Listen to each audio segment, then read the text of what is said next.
early impressions of Berkeley Edwards? Berkeley, I love working with him. He's a really, really conscientious guy, tries to do everything exactly right, and is just working hard to find, what his role is going to be, working his tail off on special teams, really fast, and he's really tough, so he's been fun to work with. How have the two true freshmen acclimated? Talking about the running backs? Yeah, Haskins and Christian Turner. Those guys, including Van Sumeren, all doing a great job. They're really, they're like the rest of the group in the sense that they kind of just earnest, hardworking, don't talk a lot, really just love to play and really try to do everything right and follow the example of the older guys. So those guys are off to a good start. Jay, a lot of potential with Chris and Karan there as far as duo is concerned. What do you like best about them? What have you seen most out of Chris in terms of growth? What have you seen most out of Karan in terms of growth? They're a great duo. I would say in terms of the best thing about both of them is just the consistency day in and day out. They both bring it in terms of meetings, in terms of lifts and practice. So their actions are truly in line with the goals that they have for themselves, the goals that we have as a team. That consistency of an approach is pretty special, and all the other guys feed off that. So I'd have to say for those two guys, it's just a day in and day out. Have you noticed a difference in pass protection with those two? I mean, they gotten better? Are they showing improvement? Certainly. Both have improved, working in conjunction with the O-line to really make sure our quarterbacks feel confident and can play fast and step into throws and not be concerned about their backside or internal pressure. So overall, we've seen a big jump forward for that whole group. From a coaching perspective, I mean, with Karan, he's got the low center of gravity. You guys talked about his burst a lot. Chris can play in space, pretty athletic. I mean, how much does that excite you to, that you have those two type of guys in your backfield? It's really exciting. It's exciting every single time those guys touch it. It's fun to watch the things that they do, and then the difference between last year and this year, just the different type of cuts they can make, even being a little bit bigger, is pretty impressive. That's one thing that's definitely stood out to me is across the board, these guys carrying more weight, more muscle, and they look faster. Even the skill guys, the big guys, it looks like an explosive team, and just who have more mass on them. So it's a really good thing. Karan spoke in Chicago about if he had hit 1,000, he may have bolted. How much conversation did you have about the decision and keeping him here? None. Which probably seems unbelievable, but Karan's a guy of strong convictions, and he knows what he wants, and he knew he wanted to come back. And even before that, during the season last year, he didn't have any interest in discussing it, any interest in exploring it.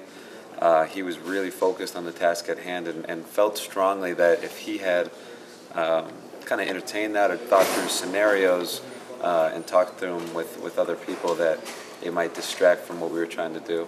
Do you see him a little more motivated because of, this is his last go-round and that he wants to prove something? I would say yeah, except that he's so highly motivated. Mm-hmm. It's not terribly different from last year or the year before that.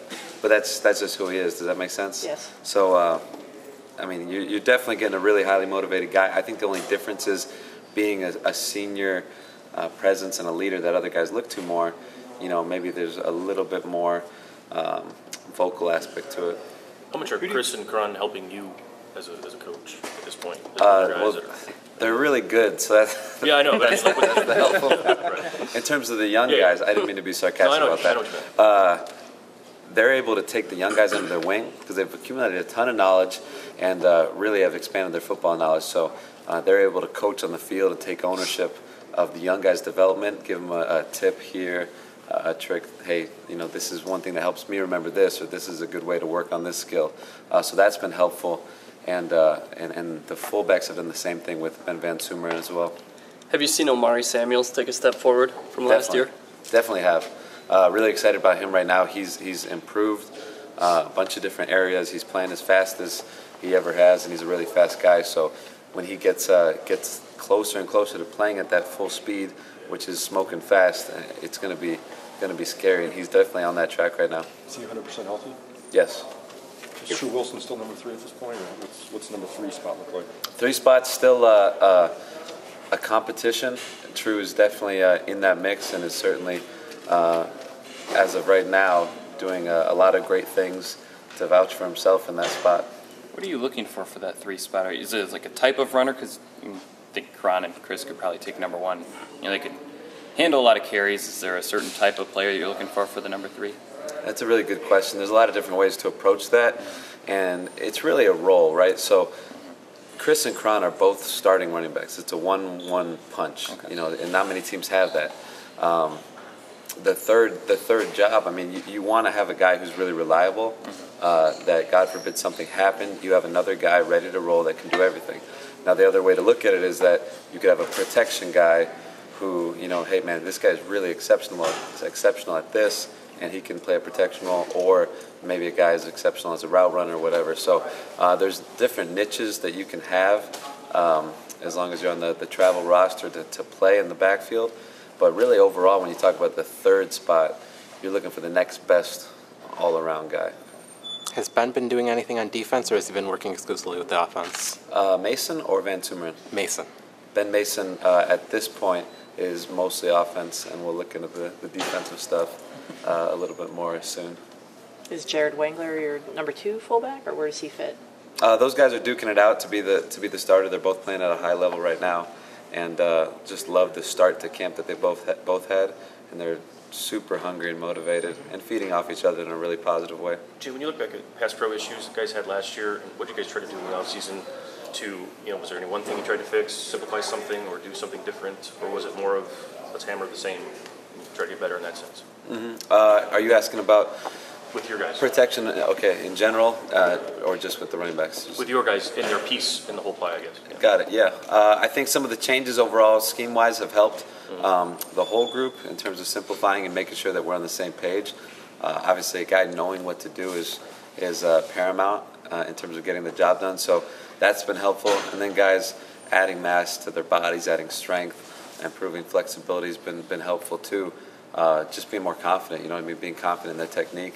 And then just more reps, taking advantage of spring ball and training camp, getting hundreds and probably thousands of reps at certain things. You build proficiency and trust in what you're doing. So all those things combined are going to leave us really happy with where we're at this fall. How does having a few new coaches impact this camp on offense, and just how do you build a rapport with them in meeting rooms? The rapport part is pretty much done, just because we spent so much time together from when all those guys got here to now. It's fun to work with those guys. In terms of the first part of the question, I would say, it's fun. It's a little bit different. Certain guys might have a unique solution to a problem because of something they did in their past, and so there's a little bit more creativity. And when all those things come together, when we're working at a high level together, you end up being able to address problems a little bit quicker and find things that fit what we do. Jay, Jim was saying, excuse me, that call it kind of like a perfect collaboration. Or I asked him about, because there has been turnover on the offensive side. I mean, defense coaches seem to be pretty much the same. Couple changes over the past few years, but offensive, there's yearly turnover.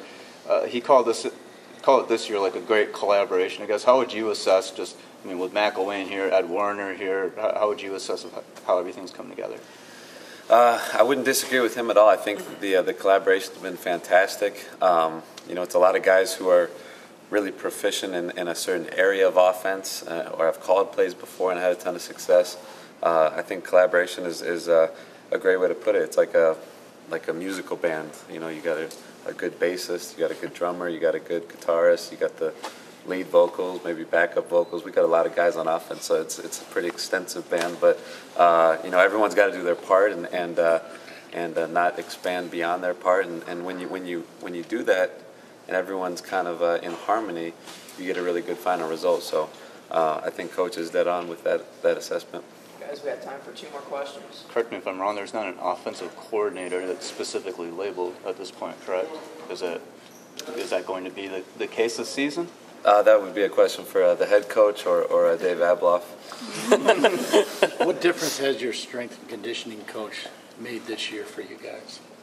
Huge difference. And we felt that from really the beginning when those guys got here in the winter until now, just in terms of the way the guys carry themselves, their confidence, the collective accountability for the whole team, as well as the individual units beneath it. And then when you look at, okay, taking that to spring ball and to fall camp, you see a more explosive team, a faster team, and a stronger team that's playing confident. So we're really excited to see how it looks in the fall. Outside of the backs, what's impressed you or surprised you about the offense so far this fall?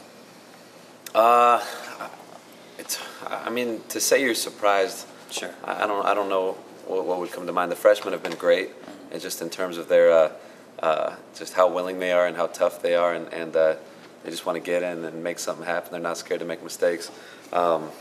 Just the overall competitiveness has been pretty cool, and then to go toe to toe with our defense, who's tremendous, and see them, deal with the occasional bad play or a bad period, and maintain that enthusiasm and regroup and come back. That mental resiliency has been really nice, because in games in the fall there's going to be situations where things don't go your way. So seeing that togetherness now early is really nice, knowing that we have a few more weeks to even improve it more.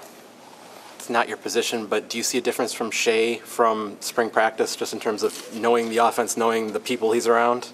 Certainly. Yeah, you could tell that he put in the work May, June, July until now.